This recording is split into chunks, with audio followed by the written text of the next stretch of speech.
Vidyakumar IS Academy Institute for your success.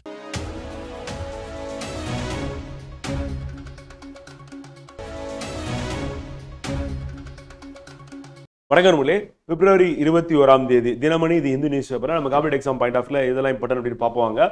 So first news வந்து பார்த்தீங்கன்னா தில்லியின் 9வது முதல்வராக ரேகா குப்தா மற்றும் அவரது அமைச்சரவையில் 6 பேர் பதவியேற்றுக் கொண்டனர். தில்லியில் 27 ஆண்டுகளுக்கு பின்னர் ஆட்சியை கைப்பற்றியுள்ளது அப்படின்னு பார்க்குறோம் என்டிஏ கூட்டணி.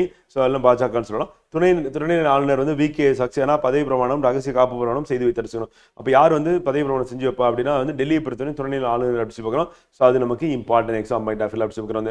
அதே மாதிரி தேசிய ஜனநாயக கூட்டணியில் ஒரே பெண் முதல்வராகும். நாட்டில் மேற்கு வங்க முதல்வர் மம்தா பானர்ஜிக்கு அடுத்து முதல்வர் பதவி வகிக்கும் 2வது தலைவராகவும் இவர் இருக்காரு. முதலமைச்சராக இருக்காங்க அப்படி பார்க்குறோம். ஸோ அது நமக்கு எக்ஸாம் பாயிண்ட் ஆஃப்ல இம்பார்ட்டன்ட்.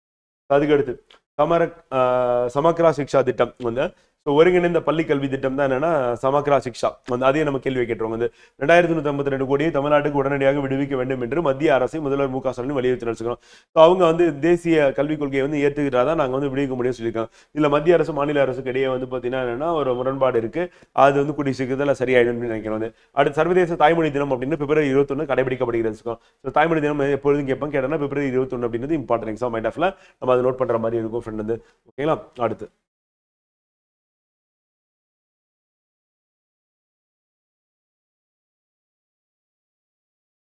அடுத்து முதல்வருக்கான பொருளாதார ஆலோசனை குழு கூட்டம் முதல்வர் மு.க. ஸ்டாலின் தலைமையில் நடைபெற்றது வச்சுக்கிறோம். இந்த கூட்டத்தில் அந்த பொருளாதார ஆலோசகர் யார் யார் இருக்காங்க அப்படின்றது இம்பார்ட்டன்ட். ஸோ பொருளாதார அறிஞர்கள் அப்படின்னு பார்த்தீங்கன்னா ரகுராம் ராஜன், எஸ்தர் டஃப்லே, அடுத்து லாந்த் ரோஸ், அரவிந்த் சுப்பிரமணியம், எஸ் நாராயணன் அப்படி பார்க்குறோம். இவங்க தான் முதல்வரின் ஆலோசனை குழுவில் இருக்கிறாங்க. பொருளாதார ஆலோசனை குழு யார் யார் இருக்காங்க அப்படின்றது கேட்டுருவாங்க. நம்ம எக்ஸாம் பாயிண்ட் ஆஃப்ல இம்பார்ட்டன்ட் நோட் பண்ணிக்கணும். அடுத்து குரல் தான் ஃப்ரெண்ட்.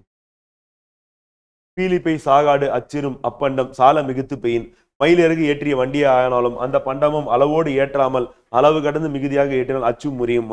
அதிகாரம் வழியறிதல். திருக்குறள் எண் 475 அப்படி சொல்றோம். இது நம்ம பல விஷயத்துக்கு பொருந்தும். நம்ம சாதாரணமா நினைப்போம். ஆனா அது அதிகமாகும் போது அதுவே பிரச்சனையாகும். மக்கள் சாதாரணமானவர்கள் அப்படின்னு நம்ம நினைக்கும் போது ஆட்சியாளர்களுக்கு பார்த்தீங்கன்னா அதுவே மிகப்பெரிய ஒரு அவங்க அதிகமாக கூட்டமாக சேரும் போது அதை ஆட்சியாளர்கள் சந்திக்க முடியாமல் தப்பிச்சு ஓடக்கூடிய நிலை ஏற்படும். எக்ஸாம்பிள் பங்களாதேஷ் அப்படின்னு நம்ம சொல்லலாம்.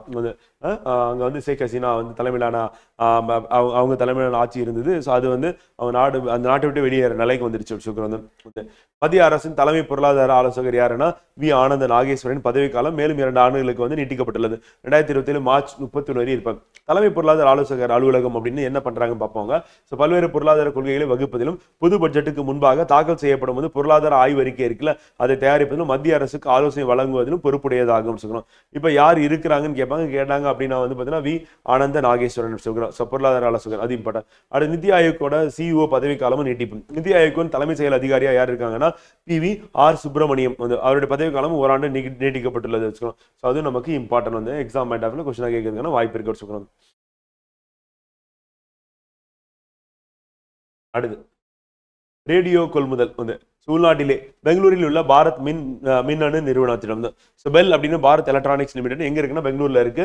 அதோட மத்திய பாதுகாப்பு ஒப்பந்தம் போட்டிருக்காங்க. உள்நாட்டிலே வடிவமைத்தல் மற்றும் மேம்படுத்தல் மற்றும் உற்பத்தி செய்தல் என்ற பிரிவின் கீழ் இந்த கொள்முதல் ஒப்பந்தம் மேற்கொள்ளப்பட்டது. அது நமக்கு எக்ஸாம் பாயிண்ட் ஆஃப்ல இம்பார்ட்டன்ட்.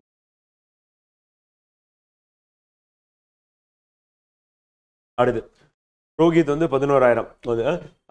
ஸோ இந்திய கேப்டன் ரோஹித் சர்மா இந்த ஆட்டத்தின் மூலம் சர்வதேச ஒருநாள் கிரிக்கெட் போட்டியில் அதிகமான 11 ரன்களை கடந்த 2வது பேட்டர் அப்படி சொல்லி பார்க்குறோம்.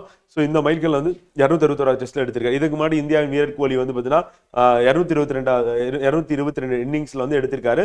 ஸோ 3வது இடத்துல யாருன்னா இந்திய சச்சின் டெண்டுல்கர் இருக்காரு அப்படி சொல்லுவாங்க. ஸோ அப்போ ரோஹித் சர்மா பார்த்தீங்கன்னா இந்திய கேப்டன் ரோஹித் சர்மா பார்த்தீங்கன்னா 11,000 ரன் எடுத்த 2வது பேட்டரா இருக்காரு. முதல் பேட்டர் யார் அப்படின்னு கேட்டாங்கன்னா விராட் கோலி அப்படி சொல்றோம். 3வது யாருன்னா சச்சின் டெண்டுல்கர் அப்படி பார்க்குறோம். அடுத்து சர்வதேச ஒருநாள் கிரிக்கெட்ல இந்திய அளவு மட்டும் இல்ல சர்வதேச அளவு ஒருநாள் கிரிக்கெட்டில் அதிவேகமாக 200 விக்கெட்டுகள் சாய்த்தா 2வது வீரர் அப்படின்னு சொல்லிட்டு யார் இருக்காங்கன்னா இப்ப ஷமி ஆயிருக்காரு. இந்த மைல்கல்லை தொட்டிருக்காரு 104வதுல. ஸோ அஜித் அகர்கர் அப்படின்னா இந்திய வரிசையில முன்னாடி இருக்காரு. அதுக்கு அடுத்த நிலையில இவர் இருக்காரு அப்படின்னு சொல்றாங்க. அது இம்பார்ட்டன்ட். ரீசெண்டா பண்ணனால ரோஹித் சர்மா பேரும் ஷமி பேரும் ஞாபகம் வச்சுக்கோங்க. Shami wicket 200 wicket, Rohit Sharma 11,000 run அப்படி பார்க்கலாம். ஸோ அது எக்ஸாம் பாயிண்ட் ஆஃப்ல நம்ம இம்பார்ட்டன்ட். அதுக்கு அடுத்து நம்ம என்ன பார்க்க போறோம் அப்படின்னு பார்த்தோம்னா ஃப்ரெண்ட் இன்றைய சரி 21ஆம் தேதி பார்த்தீங்கன்னா இங்கிலீஷ் நியூஸ் பேப்பர் பார்ப்போம்.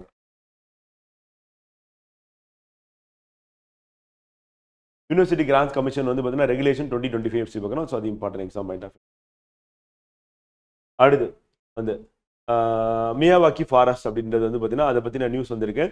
அதை பற்றி நான் உங்களுக்கு வந்து ஒரு இதாக நோட்டாக கொடுத்துருக்கேன். ஸோ மியாவாக்கி ஃபாரஸ்ட் அப்படின்றது டென்ஸ் மல்டி லேயர்டு ஃபாரஸ்ட் பார்க்குறோம். அந்த ஸோ அதில் வந்து பல வகையான தாவரங்கள் வந்து இருக்கும், ரொம்ப டென்ஸாக இருக்கும். அதுவும் நேட்டிவ் பிளான்ஸ் மட்டும் தான் நம்ம யூஸ் பண்ணுவோம். வந்து சதா மியாவாக்கி ஃபாரஸ்ட் அப்படி பார்க்கலாம். இந்த மெத்தட் எங்கே டெவலப் ஆச்சுன்னா ஜப்பானில் யார் டெவலப் பண்ணாருன்னா பாட்டனிஸ்ட் வந்து அகிரா மியாவாக்கி அப்படி பார்க்குறோம். அதனால் அவருடைய பேரில் மியாவாக்கி ஃபாரஸ்ட் வந்து இதோட ஃபியூச்சர் என்னன்னா growth rate, biodiversity, maintenance and size வந்து இது எல்லாமே இதில் பாசிட்டிவாக இருக்கும். ரிசைலன்ஸ் வந்து பெனிஃபிட்ஸ் அப்படின்போது கார்பன் அப்சர்வேஷன் நடக்கும். அதே மாதிரி ஏர் குவாலிட்டி வந்து இம்ப்ரூவ் ஆகும். ஸோ அதுக்கடுத்து கிரவுண்ட் வாட்டர் லெவலும் இன்க்ரீஸ் ஆகும். அண்ட் கிளைமேட்டை தாங்கக்கூடியது, கிளைமேட் ரெசிலியன்ஸாக வந்து இது வந்து இருக்கும் அப்படின்னு பார்க்குறோம். இதை கிரியேட் பண்ணணும் அப்படின்னா வந்து பார்த்தீங்கன்னா uses seeds of native trees to regenerate forest degraded land வந்து அந்த மெத்தட் வந்து based on concept of potential natural vegetation PNV அப்படின்ற method and also known as supported seedland method அப்படி பார்க்குறோம். வந்து ஸோ இது வந்து பார்த்தீங்கன்னா மியாவாக்கி ஃபாரஸ்ட் அப்படின்றது வந்து Japan, United States of America and இந்தியாவில் இந்த மாதிரி ஃபாரஸ்ட் வந்து இருக்கு அப்படி பார்க்குறோம். ஸோ இது important exam point of. So நம்ம கேட்கறது வாய்ப்பு இருக்கும் மியாவாக்கி ஃபாரஸ்ட்னா என்ன அப்படி சொல்லி கேட்டாங்கன்னா இது எல்லாமே அப்படியே நமக்கு எக்ஸாமுக்கு யூஸ் பண்ணிக்கலாம் ஃப்ரெண்ட்.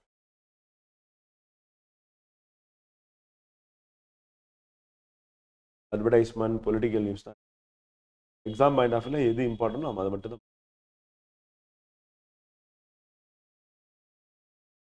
அடுத்து பயோகெமிக்கல் ஆக்சிஜன் டிமாண்ட் அப்படின்னா BOD அப்படி சொல்லி சொல்லுவோம். அதே மாதிரி பயாலஜிக்கல் ஆக்சிஜன் டிமாண்ட் அப்படின்னு டிசால்வ்ட் ஆக்சிஜன் வந்து ஸோ நீரை பொறுத்தவரை என்னன்னா நேச்சுரலாகவே வந்து ஆக்சிஜன் வந்து தண்ணியில் வந்து கரைஞ்சிடும் வந்து. ஸோ அப்போ அந்த ஆக்சிஜன் தான் அதில் இருக்கக்கூடிய ஆர்கானிசம்ஸ் வந்து எடுத்துக்கும் வந்து. இப்போ என்ன பாக்டீரியாவோட கவுண்ட் எப்போ அதிகமானோ அந்த தண்ணியில் வந்து பார்த்தீங்கன்னா வேஸ்ட் அதிகமாக மிக்ஸ் ஆகும்போது அக்ரிகல்ச்சர் ஃபெர்டிலைசர் மிக்ஸ் ஆச்சுன்னா பிளான்ட் வந்து அதிகமாக வரும். ஆகாய தாமரைன்னு சொல்லிட்டு வாட்டர் சயின்ஸ் சொல்லிட்டு ஸோ இது வந்து டெட் ஆகும்போது அதை டீகம்போஸ் பண்ணி பாக்டீரியா வரும். இல்லை கழிவுநீர் கலக்கும் போது அதை டீகம்போஸ் பண்ணுறது பாக்டீரியா வரும். ஸோ அப்படி வரும்போது அந்த பாக்டீரியா என்ன பண்ணும் அப்படின்னா ஆக்சிஜன் வந்து எடுத்துக்கும், தண்ணியில் இருக்க ஆக்சிஜன். அப்போ மற்ற பைட்டோ பிளான்டன், சூ பிளான்டன்ஸ், ஃபிஷ் இதுக்கெல்லாம் வந்து ஆக்சிஜன் இல்லாமல் போகக்கூடிய நிலை ஏற்படும் அப்படின்னு சொல்கிறோம். ஸோ அதில் இருக்கக்கூடிய பாதிப்பு வந்து. அடுத்து நேஷனல் ஹியூமன் ரைட்ஸ் கமிஷன் அப்படின்னு பார்த்தீங்கன்னா took a sumoto cognizant reports of recording the death of 2 persons after inhaling toxic gas while cleaning septic tank. Septic tank பொறுத்த வரைக்கும் அதில் வந்து மீத்தேன் கேஸ் வந்து வரும். ஸோ அப்போ ஆக்சிஜன் வந்து அங்கே கம்மியாக இருக்கும். அது க்ளீன் பண்ணும்போது உள்ளே போகும்போது என்னன்னா சஃபகேட் ஆகி ஆக்சிஜன் இல்லாமல் மயக்க நிலைக்கு போயிடறாங்க. அப்புறம் உயிரிழப்பு அப்படின்னு ஏற்பட்டு வச்சுக்கோம். இது வந்து நம்ம செப்டிக் டேங்கை பொறுத்த வரையும் வந்து க்ளீன் பண்ணுறது மேனுவல் அப்படின்றது வந்து இந்தியாவில் பேன் பண்ணியிருக்கோம். ஆனால் அதே மீறி நடந்துட்டு இருக்கு. ஸோ அது வந்து நேஷனல் ஹியூமன் ரைட்ஸ் கமிஷன் வந்து சுமோட்டோவா அந்த கேஸ் வந்து எடுத்திருக்காங்க. இப்போ ரீசெண்டாக வந்து இந்த டெத் அப்படின்றது வந்து எங்கே நடந்தது அப்படின்னா வந்து பார்த்தீங்கன்னா வெஸ்ட் பெங்கால் அப்படி பார்க்குறோம் வந்து. ஸோ இது நமக்கு எக்ஸாம் பாயிண்ட் ஆஃப் இம்பார்ட்டன் அப்படி பார்க்குறோம் வந்து. டாக்ஸிக் கேஸ் மீத்தேன் அப்படி பார்க்குறோம். ஸோ அது இம்பார்ட்டன் வந்து. ஸோ நம்ம அடுத்து வந்து பார்த்தீங்கன்னா February 2022 நியூஸ் பேப்பரில் நம்ம சந்திப்போம். நன்றி, வணக்கம்.